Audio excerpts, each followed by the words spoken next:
जय मसीह की, praise the Lord. परमेश्वर की दया और करुणा हम सब के ऊपर बनी रहे।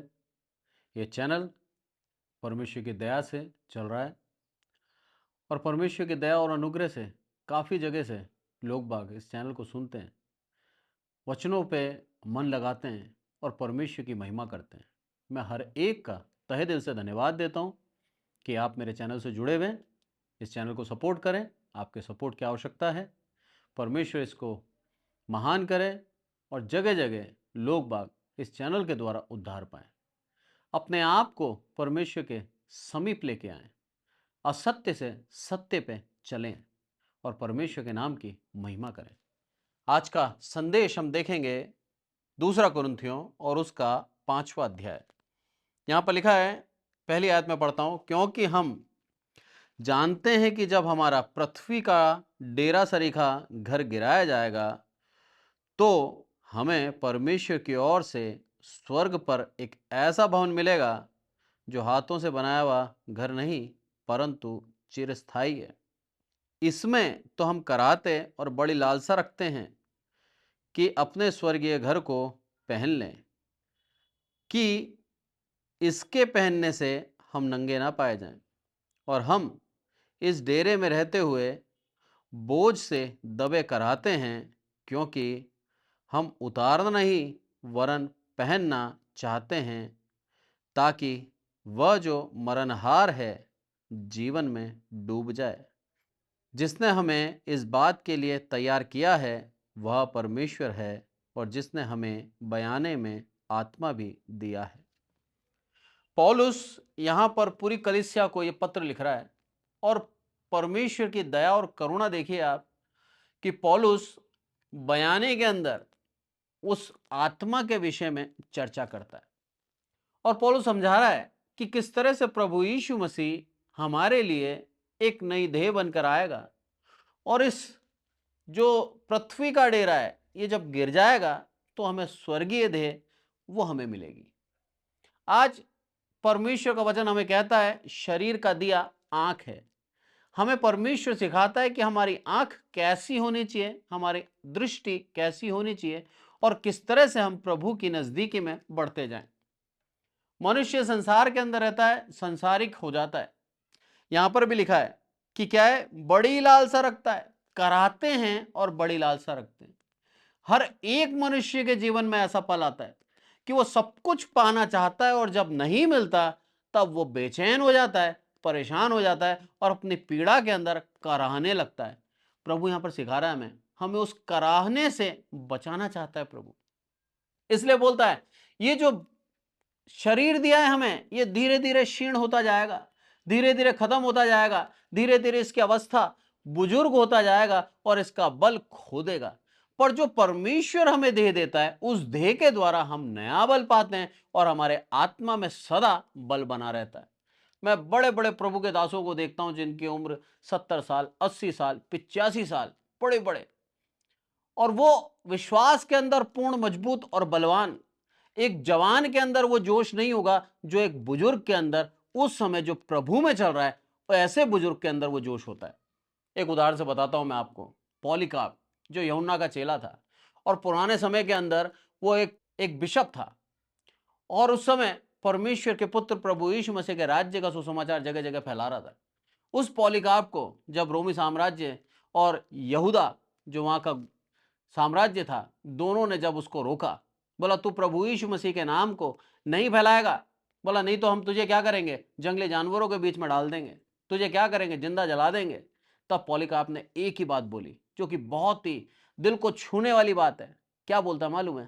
बोला 86 साल तक प्रभु ने मेरे को कभी भी ऐसा मौका नहीं दिया जब मैं कह सकूं कि प्रभु तूने मुझसे विश्वासघात किया। 86 साल प्रभु मेरे लिए विश्वास योग्य रहा। अब बोला अब मैं उसके साथ विश्वासघात कैसे कर सकता हूं? मैं उसका नाम नहीं छोड़ूंगा भले ही तुम मुझे जला दो। और उसको बेचारे को जला दिया गया।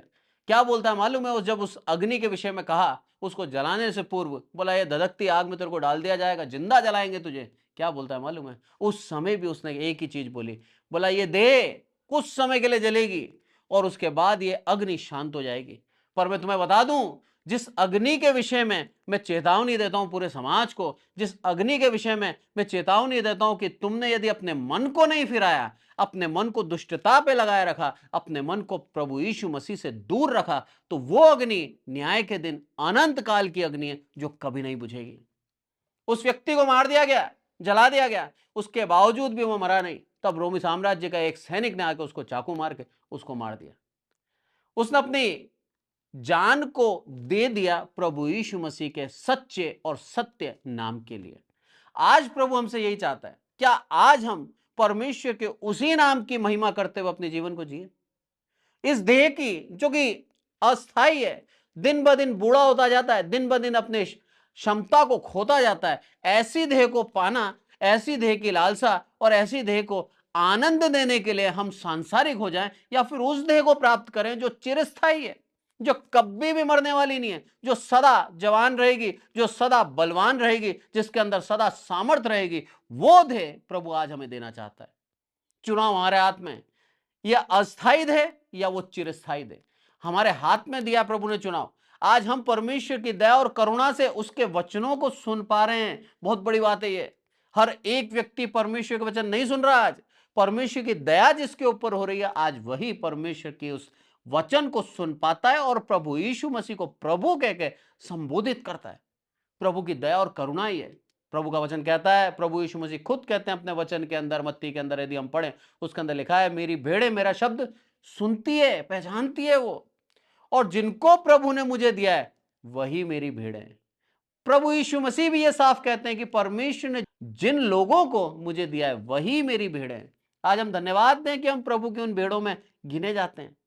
धन्यवाद दें कि हम मसीह, हमें एक बहुत बड़ा सम्मान मिला है, वो मसीह हमें दिया गया है।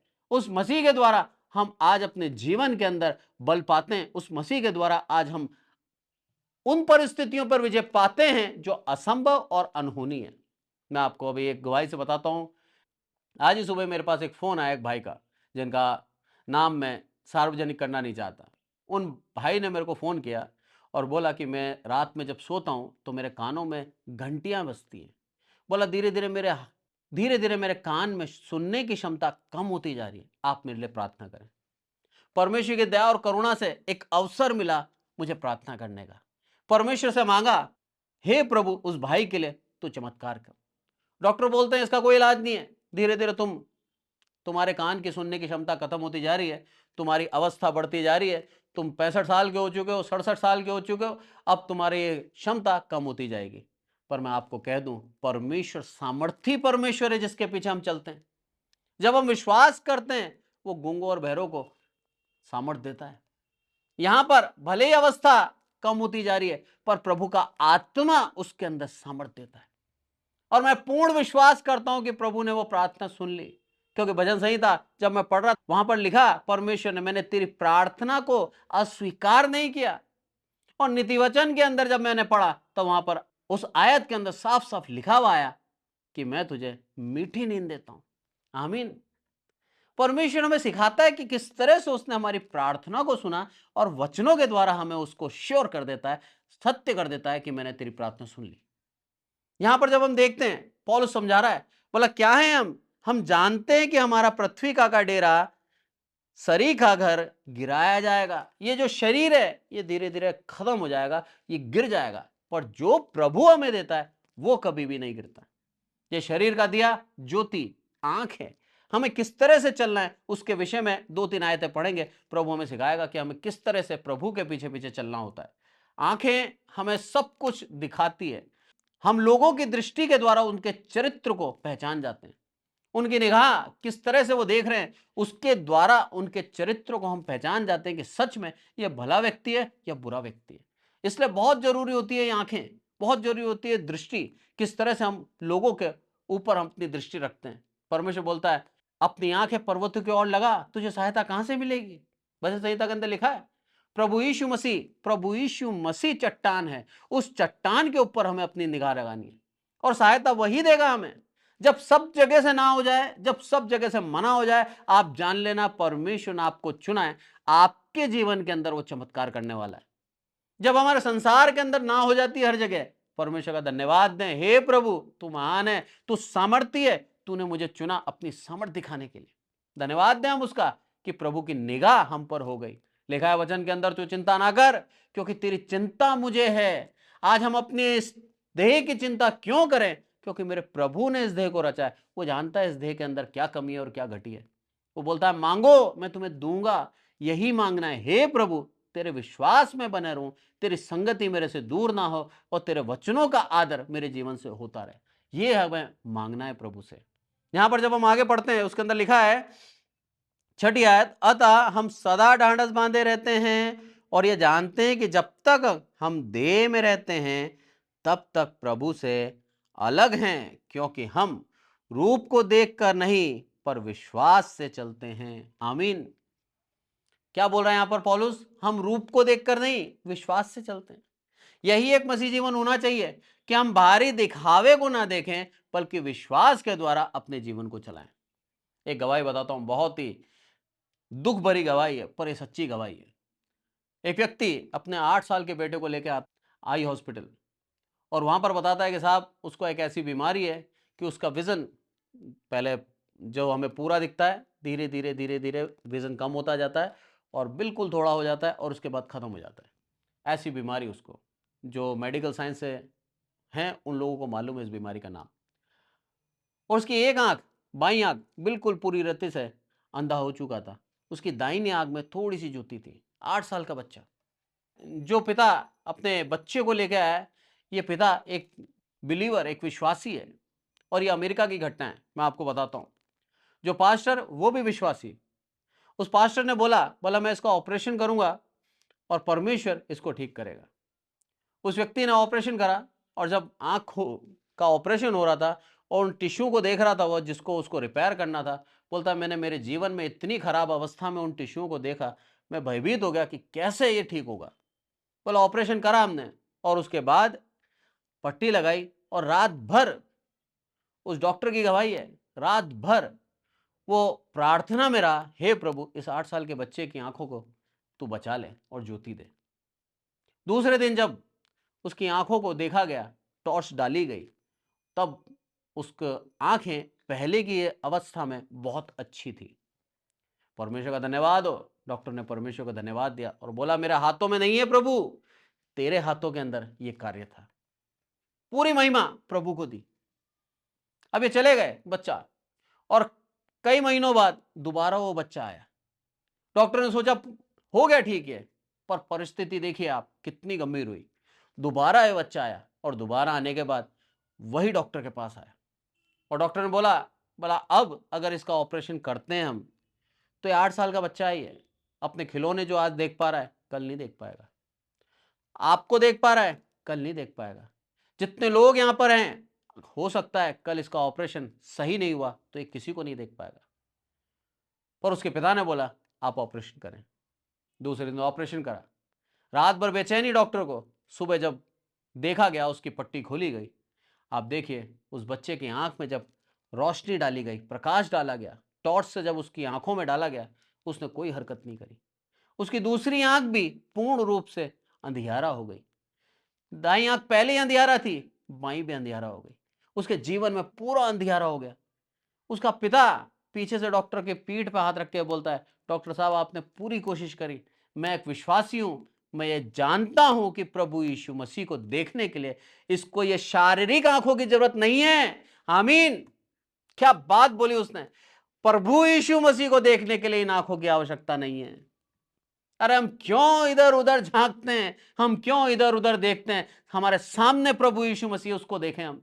आज जब हम देख पा रहे हैं प्रभु को तो प्रभु की ओर निगाह नहीं है हमारी, हमारी सांसारिक वस्तुओं पे निगाह है, हमारी अभिलाषाओं पे निगाह है। हम पाना चाहते हैं, उन वस्तुओं को देखते हैं, उसकी लालसा करते हैं। मेरा प्रभु कहता है कि मेरी ओर देख, तेरे जीवन के अंदर उद्धार दूंगा मैं।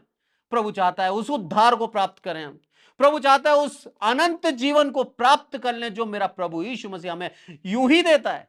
उसके पीछे चले ईमानदारी से, अपने गुनाहों को मान ले, क्योंकि क्षमा सिर्फ और सिर्फ प्रभु यीशु मसीह के हाथ में। उसने कालवरी पे हमारे लिए दुख सहा, उसने हमारे लिए अपने हाथों में कीलें ठोकी, अपने पैरों के अंदर उसने कीलें ठोकी गई, उसके माथे पे मुकुट रखाया गया, कांटों का उसके दिल के अंदर भाला डाल दिया गया हमारे गुनाह, हमारे पाप के लिए। आज वो चाहता है उसको मानकर हम स्वर्ग राज्य के योग्य हो जाएं और उससे ज्यादा कुछ नहीं चाहता। उसका अथाह प्रेम देखिए, आज भी वो हमसे प्रेम रखता है, आज भी वो चाहता है हमारी आंखें उसकी ओर हो।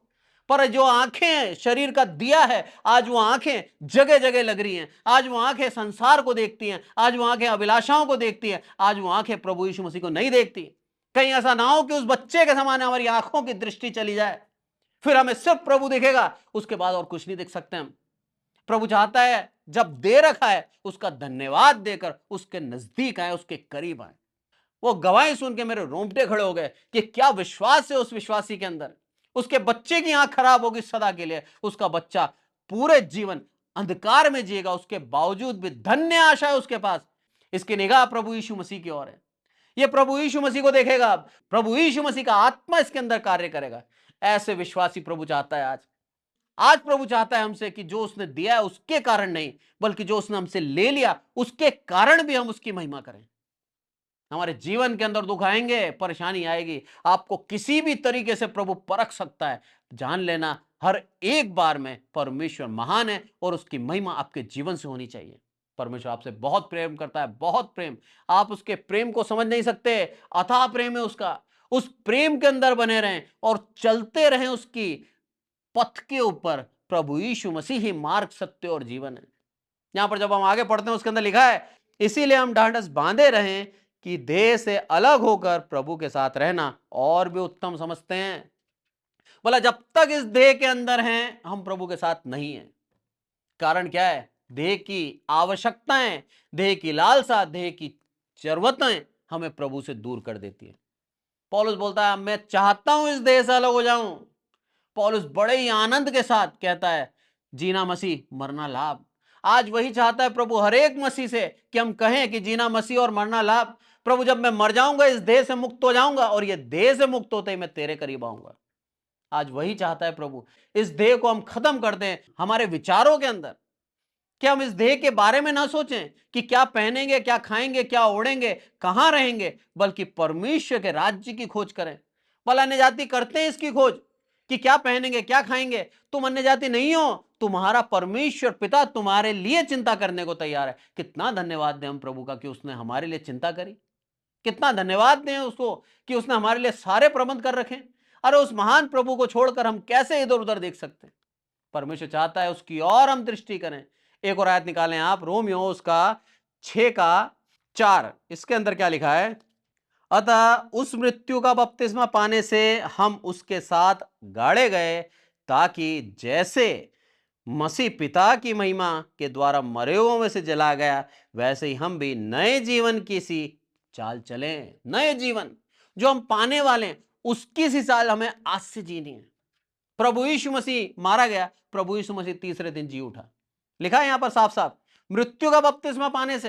अरे मृत्यु में से निकल के आया पाना। जैसे पानी में हम जाते हैं, बपतिस्मा जब लेते हैं डुबकी का, पानी में जाते हैं और पानी में से निकल के आते हैं और प्रभु यीशु मसीह को अपना उद्धारकर्ता करके पूरे समाज के सामने ग्रहण करते हैं। प्रभु यीशु मसीह ने भी वही किया, मृत्यु का बपतिस्मा लिया, गया उसके अंदर और तीसरे दिन बाहर आ गया। बोला उसके समान हम भी आगे जलकर पुनरुत्थान पाएंगे, क्योंकि यीशु मसीह प्रथम फल रहा उस मृत्यु को हराने वाला, और पुनरुत्थान करके उसने बताया कि तुम्हें भी पुनरुत्थान मिलेगा, तुम्हें भी नया जीवन मिलेगा। बोला हम क्यों उस नए जीवन के समान आज से नहीं चल पा रहे? क्यों आज भी हमारी निगाह इधर उधर होती है? हम अपने आप को उस नए जीवन के समान चलाएं। प्रभु हमसे प्रसन्न होगा, क्योंकि वो स्वर्ग का नागरिक हमें बनाता है। हमारी नागरिकता स्वर्ग की है, हम इस संसार के नहीं हैं। प्रभु का धन्यवाद दें हम कि हम स्वर्ग के नागरिक हैं। प्रभु ने हमें अपना पुत्र कहा है, अपनी पुत्री कहा है। प्रभु का प्रेम हमारे ऊपर है, प्रभु चाहता है हम उसके साथ बने रहें। एक और आयत देखें आप, 1 कुरिन्थियोस का 3:3। यहां पर लिखा है कि हम किस तरह से प्रभु के नजदीकी में और चल सकते हैं। यहां पर लिखा है नए जीवन के हिसाब से, और 3:3 में लिखा है हम प्रभु के पीछे अपने व्यवहार के अनुसार भी हम उसके पीछे चल सकते हैं। यहां पर एक आयत पढ़ के बताता हूं मैं, क्योंकि अब तक शारीरिक हो इसीलिए कि जब तुम में ढाव और झगड़ा है, तो क्या तुम शारीरिक नहीं, क्या मनुष्य की रीति पर नहीं चलते? अरे क्यों अपने व्यवहार के अनुसार परमेश्वर की मार्ग को छोड़ते हो तुम? अभी भी तुम्हारे अंदर ढा है, अभी भी तुम्हारे अंदर झगड़े हैं। लिख रहा है वचन कुरिन्थियों की कलीसिया को, पूरी कलीसिया के मेंबर सुन रहे हैं, ये पत्र को पढ़ा जा रहा है और सबको सुनाया जा रहा है। बोला तुम कैसे लड़ सकते हो एक दूसरे से, तुम भाई हो, तुम संगति में रहना है। प्रभु यीशु मसीह जब पकड़वाए जाने वाले थे और उसी रात उसने प्रार्थना करी, 3 प्रार्थनाएं करी। अंतिम प्रार्थना प्रभु यीशु मसीह की, सबसे पहले खुद के लिए कि प्रभु जो कार्य तूने मुझे दिया मैंने उसे पूरा किया, धन्यवाद हो तेरा, तूने मुझे चुना। दूसरी प्रार्थना चेलों के लिए और तीसरी प्रार्थना हर एक विश्वासी के लिए, सबके लिए प्रार्थना। और सबसे बड़ी प्रार्थना क्या थी मालूम है? एक दूसरे से संगति बनाए रखें। यहां पर पौलुस बोल रहा है तुमने क्या करा, ढा और झगड़े करे और संगति से दूर हो गए तुम। हमें संगति से दूर नहीं होना, हमें संगति के अंदर बने रहना है, क्योंकि संगति हमें प्रभु के नजदीक रखती है, संगति हमें परमेश्वर के करीब लाती है, संगति के द्वारा हम उद्धार पाते हैं। हमें संगति के अंदर ही रहना है, हमें संगति से बाहर नहीं जाना। ढा झगड़े हमारे जीवन में नहीं होने चाहिए। ये ढा झगड़े हमें नहीं बताते कि हम प्रभु की संतान हैं, हम सांसारिक हैं, ये बताते हैं। प्रभु नहीं चाहता कि कोई हमें कहे कि तुम भी सांसारिक हो। अब ढा झगड़ों से दूर हो जाए। एक और आयत निकालें आप, 2 कुरिन्थियों और उसका 4:2। यहां लिखा है परंतु हमने लज्जा के गुप्त कामों को त्याग दिया, न चतुराई के चलते और न परमेश्वर के वचन में मिलावट करते, परंतु सत्य को प्रकट करके परमेश्वर के सामने हर एक मनुष्य के विवेक में अपनी भलाई बिठाते हैं। प्रैक्टिस करनी है हमें प्रभु के पीछे किस तरह से चलना है। साफ साफ कह रहा है यहां पर, लज्जा के काम, गुप्त काम, उन सबको हमने हटा दिया और चतुराई से जो चलते थे उसको भी हमने खत्म कर दिया। परमेश्वर नहीं चाहता कि हम चतुराई करें, परमेश्वर नहीं चाहता लज्जा के गुप्त काम एक मसीह में देखे जाएं, एक आदर्श जीवन जिए हम, ताकि लोग हमें देखकर कहें कि सच में यह मसीह है। प्रभु यीशु मसीह इसमें झलकता है, प्रभु यीशु मसीह का व्यवहार इसमें दिखता है, प्रभु यीशु मसीह के बातों को यह मानता है और उसकी आज्ञा को स्मरण करके अपने जीवन को चलाता है। यह जीवन आज हमें जीना है। यह जीवन कुछ पल का है, यह जीवन नाश हो जाएगा, यह शरीर खत्म हो जाएगा, पर जो परमेश्वर ने आत्मा दी है वो अमर है। एक नया शरीर देगा स्वर्ग राज्य के लिए हमें। प्रभु चाहता है उस स्वर्ग राज्य के लिए धन जोड़ें। लिखा है वचन के अंदर, जहां तेरा धन है वहां तेरा मन है। लूत के उदाहरण से देखते हैं हम, लूत के जीवन के अंदर जब सदोम और अमोरा के अंदर आग गिराने वाले थे, तब प्रभु के दास आए और उन्होंने क्या बोला, हे लूत तू बाहर चला जा। पर वहां के जो लूत के सेवक थे वो नशे में धुत थे, वो परमेश्वर की आज्ञा को मानना उन्होंने बेहतर नहीं समझा और वो वहीं घूमते रहे, देर पे देर करते गए। लास्ट में क्या हुआ, लूत को और उसकी दोनों बेटियों को हाथ पकड़ के उन्होंने नगर के बाहर करा। लूत की पत्नी का भी ध्यान उस धन संपत्ति पे था, उसने पीछे मुड़कर देखा और वहीं नमक का खंभा बन गई। आज हमारी निगाह कहां है? प्रभु हमें देखना चाहता है। क्या आज हमारी निगाह प्रभु की ओर है या फिर आज हमारी निगाह हमारी संपत्ति की ओर है? यदि आज भी हम संपत्ति की ओर देखते हैं, प्रभु नहीं चाहता कि हम उसके संतान कहलाएं। प्रभु चाहता है हम उसकी संतान कहलाएं प्रभु की ओर देखते हुए। परमेश्वर हमसे प्यार करता है, उसका प्रेम को हम नाप नहीं सकते। उसकी गहराई, उसकी ऊंचाई, उसकी लंबाई, उसकी चौड़ाई वचन कहता है तुम नहीं देख सकते। उसका प्रेम अनंत है। उस प्रेम को हम क्यों परखें? प्रभु की नजदीकी में बने रहें, अपने जीवन को सुधार लें, अपने जीवन के अंदर गलतियों को मानते हुए प्रभु यीशु मसीह के नजदीक आए। आज प्रभु यीशु मसीह ने हमारे लिए एक मौका दिया है, एक अवसर दिया है कि आज यदि हम अपने गुनाहों को मान लेते हैं, आज अपने पापों को मान लेते हैं, आज ये मान लेते हैं कि हाँ प्रभु यीशु मसीह मेरे लिए सलीब पे मरा है, उसने तीसरे दिन जी उठा है और प्रभु यीशु मसीह ने जो कोड़े खाए, जो उसने दुख सहा, वो मेरे पापों के लिए, मेरे गुनाहों के लिए था। बोला आज अगर आप ऐसा मानते हैं, स्वीकार करते हैं कि हाँ प्रभु मैं मानता हूं, अंगीकार करता हूं मैं पापी था, तूने मेरे पाप सारे सलीब के ऊपर माफ कर दिए, आज मैं कहता हूं आपका उद्धार होता है। माने इसको, विश्वास करें और उद्धार में आ जाएं। प्रभु आज आपको बचाना चाहता है, आज आपको मुक्त करना चाहता है उस बंधन से जिस बंधन के अंदर सालों से आप पड़े हैं। आपको मुक्त करना चाहता है आपकी दृष्टि की अशुद्धि से, जो आप गलत गलत जगह देखते हैं, आपके जीवन को वैसा बनाना चाहते हैं। प्रभु आज आपको मुक्त करना चाहता है। प्रभु चाहता है आज आपको आजाद कर देना, स्वतंत्र कर देना। प्रभु चाहता है आज आपको उद्धार देना। और प्रभु यीशु मसीह के उस उद्धार में आए, प्रभु यीशु मसीह के सामने अंगीकार करें, मान ले कि हाँ प्रभु मैं गलत था, पर आज मैं मानता हूं, विश्वास करता हूं, तूने मेरे लिए सलीब पर दुख सहा, तूने मेरे लिए मृत्यु सही, तूने मेरे लिए तीसरे दिन जी उठा। आज मेरे लिए धन्य आशा है कि जब मैं मरूंगा तो मरा ही नहीं रह जाऊंगा, मेरा भी पुनरुत्थान होगा जब तू वापस आएगा। प्रभु चाहता है कि परमेश्वर की नाम की महिमा हम निरंतर करते रहें और अपने जीवन को बचाते हुए प्रभु के नजदीक आ जाएं और उसके संतान कहलाएं। जितनों ने भी आज परमेश्वर के नाम से अपने पापों का अंगीकार करके अपने मन को फिराया, मैं आपसे विनती करता हूं कि आप कमेंट के अंदर आमीन जरूर लिखें। प्रभु यीशु मसीह ने आपके लिए जान दी है, उसकी मृत्यु को व्यर्थ ना करें, अपनी दृष्टि को सही करें, क्योंकि प्रभु ने आज आपको दृष्टि दी है, आज आप देख पा रहे हैं। कहीं ऐसा ना हो कि हमारी दृष्टि वो छीन ले। परमेश्वर के वचनों के द्वारा प्रभु में आशीषित करें। आइए प्रार्थना करें। हे हमारे प्रभु, आपका बहुत बहुत धन्यवाद देते हैं मेरे प्रभु, सारी आदर महिमा आपको देते हैं मेरे प्रभु। प्रार्थना करते हैं मेरे प्रभु, सच में आपके नाम की महिमा के लिए हम जीवन जिए मेरे प्रभु। हमारे जीवन से आपके नाम की महिमा हो मेरे प्रभु। हमारे अधर्मों को हम मानते हैं, गलतियों को मानते हैं, क्षमा मांगते हैं मेरे प्रभु। आपके साथ संगति में रहें और अधर्मों से दूर हो जाए मेरे प्रभु, और आपकी नज़दीकी में बने रहें मेरे प्रभु। प्रार्थना करते हैं मेरे प्रभु, जितने भी लोगों ने ये प्रार्थना अपने सच्चे दिल से करी है मेरे प्रभु, हर एक को आशीषित करें। हर एक को मेरे प्रभु आप उनके गुनाहों से मुक्त करके स्वतंत्र करें मेरे प्रभु, और आपकी नज़दीकी में लाएं, संगति में लाएं, उद्धार दें मेरे प्रभु। स्वर्ग राज्य का नागरिक बनाएं मेरे प्रभु, अनंत काल का जीवन विरासत में दें मेरे प्रभु।